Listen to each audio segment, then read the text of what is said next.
भोला गांव का गरीब लेकिन ईमानदार किसान था। उसके पास एक छोटा सा खेत था जिसमें वो मेहनत करके परिवार चलाता था।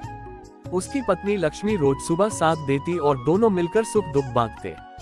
एक दिन गांव में व्यापारी सुरेश आया। उसके पास कुछ चमचमाते बीज थे। वह बोला, ये विदेशी बीज हैं, इनसे फसल 3 गुना होगी। अगर तुम अपने खेत में इसे लगाओगे तो अगली बार से बैलगाड़ी की जगह ट्रैक्टर खरीद लोगे। भोला पहले तो हिचकिचाया, लेकिन सुरेश ने लालच बढ़ा दिया। अगर इस बार तुम मुझसे बीज नहीं लेते तो पीछे रह जाओगे, बाकी सब किसान ले रहे हैं। बाकी सब किसान ले रहे हैं। भोला ने सोचा, चलो इस बार किस्मत आजमा लेते हैं। लक्ष्मी ने समझाया, हम पर पुरखों की जमीन का जिम्मा है, नया करने से पहले सोच लेना चाहिए। लेकिन भोला ने उसकी एक न सुनी। उसने अपने पुराने देशी बीज फेंक दिए और सारे खेत में वही विदेशी बीज बो दिए। शुरुआत में फसल तेजी से उगी। भोला खुश था। गांव वाले भी उसकी फसल देखकर चौंक गए। लेकिन फिर धीरे धीरे पौधे पीले पड़ने लगे।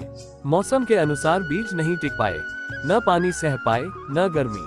3 हफ्तों में सारी फसल बर्बाद हो गई। भोला टूट गया। उसकी जमीन भी गिरवी रखनी पड़ी।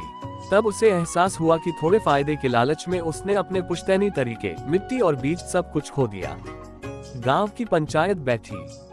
मुखिया जी ने कहा, भोला की गलती ये नहीं थी कि उसने नया तरीका अपनाया, गलती ये थी कि उसने आंखें बंद करके लालच पर भरोसा किया। लक्ष्मी ने भोला का हाथ थामते हुए कहा, चलो फिर से शुरू करते हैं, इस बार अपने बीज अपने तरीके से।